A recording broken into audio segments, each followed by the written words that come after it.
for the first time, isang active member ng AFP ang nagpahayag ng kanyang withdrawal ng suporta sa ating Pangulo.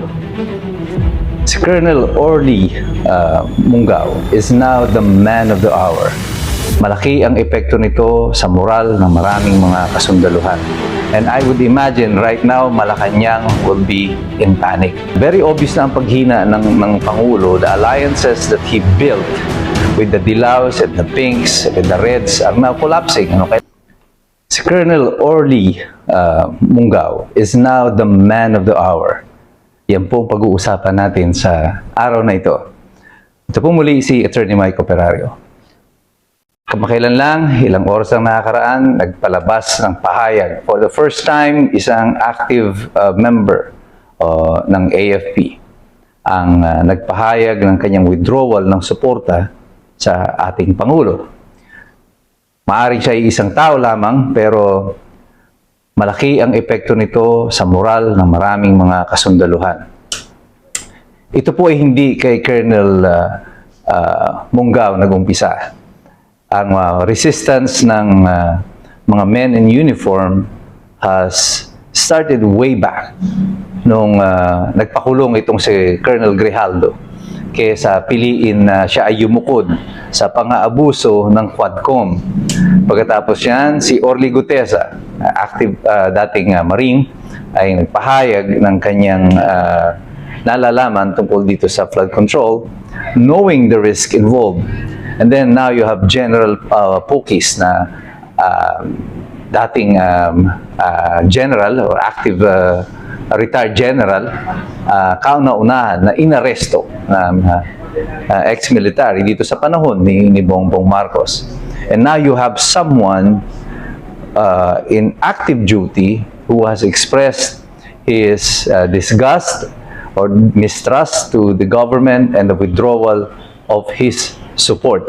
And I would imagine right now, Malacanang will be in panic. Sinabi ko na sa inyo, itong mga huling dadating na araw na ito, events will be coming in very fast. The 40 years is coming, Mr. President. And like I've told you, this scenario of history repeating itself is now being played before our eyes.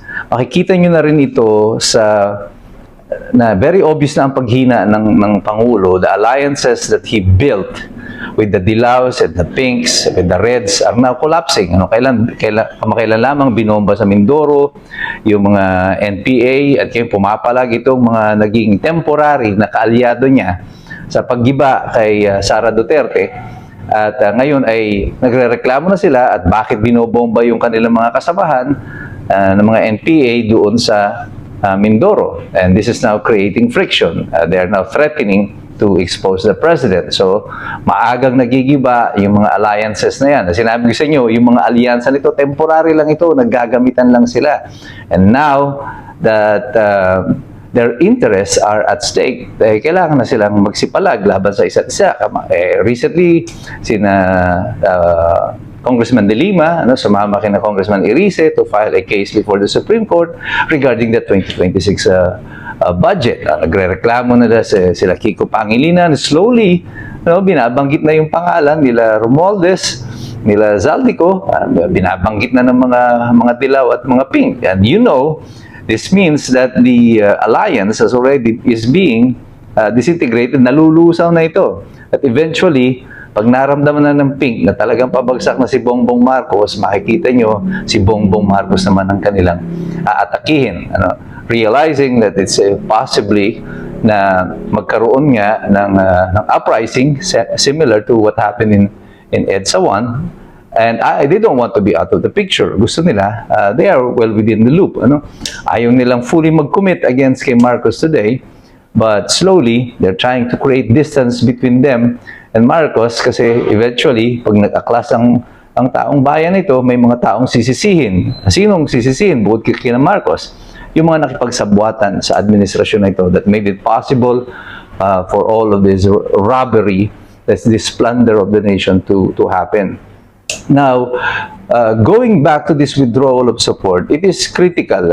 Bakit siya importante sa kasalukuyan para sa mga nagmamasid kung magkakatotoo nga ba yung sinasabi ko noon, the repeat of the 40 years cycle nitong ng EDSA 1, yung declaration of the withdrawal of support, although it came from one person, hindi po ibig sabihin siya lang yan. Marami pong mga nasa militar, sa kapulisan, ang matindi ang disgusto. Noon pa man po ay hindi ako nag-agree na dapat ang magkaroon ng panawagan ay kina Bronner at sa mga general na ito. They are so deep into it. The scheme of corruption ay hindi po pwedeng labanan ng mga general kagaya nila Bronner. Because in all likelihood, it is the probability of them being a part of it is higher, mas mataas. There are about 200,000 active personnel of the military. At imposible naman, yung 200,000 na yan, lahat ay nakinabang o nag-a-agree sa ginawa ng administrasyon na ito sa pera ng taong bayan. Marami po dito mga active ngayon, mga PMAers, and they are committed to the vows that they took. Their pledge, they take it seriously. At marami po sa mga sundalo na naririyan na araw-araw nakikipaglaban sa mga kalaban ng Estado ay dismayado sa kung papaano ang pera ng taong bayan ay it was plundered. Basically, it was plundered. Hindi po ito simple robbery. This is a case of plunder. Talagang inubos po ang pera ng taong bayan. And I believe that yung paisa-isa na ito na deklarasyon ay it will spread like wildfire. Kaya sabi ko nun, hindi kailangan yung mga general ang magdeklara. You have to observe the junior officers, those who are lower in ranks. Sapagkat sila yung araw-araw na nakikipagdigmaan, nakikipaglaban, at sila ang mas naaapektuhan ng mga maling polisiya at desisyon ng gobyerno. Buhay nila ang nakataya dito. Kaya naiintindihan ko kung ang isa sa kanila ay tatayo na tungkol dito. And now, this is just the beginning. The flames of the withdrawal of support has been lit. Nag-umpisa na siya. At ang tanong sa administrasyon, kaya nyo kaya itong pigilan? Well, there is nothing that the administration right now is doing that will stop the flames of this expression of the popular sentiment. I think this is now the popular sentiment among the enlisted personnel. Importante po sa mga kasundalohan na ang kanilang sinusunod na Commander-in-Chief has the moral authority and moral ascendancy. Sa dami po ng kontrobersiyang kinakaharap ng Pangulo tungkol sa korupsyon, sa droga, sa immoralidad, sa tingin ko, marami sa mga kasundalohan natin ang nag-iisip na. As a matter of fact, months before this, there are soldiers already and there are active police officers na nagbe-message po sa akin na yun lang ang sinasabi, na hindi lang sila makapagsalita sapagkat sila ay nasa serbisyo pa. Pero ayaw nila yung nangyayari. Pero ngayon, meron ng isang matapang na sundalo that despite of the possible consequences against him, he stood up for the nation. Tumayo na siya para sa bansa kasi alam niya kung saang direksyon tayo patungo pagkatapos nito. Right now, Malacanang is in panic. Kaya sinasabi ko sa iyo, araw-araw, kapag lipas ng mga araw nito, natuturete na ama, nakaupo dyan sa palasyo. Kasi alam nila, paigsi ng paigsi ang panahon.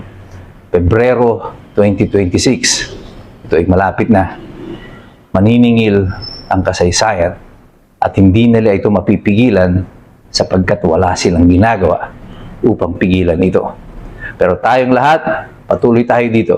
Mga kababayan ko, kayo po ay patuloy na makilahok. Sumali po tayo sa diskurso.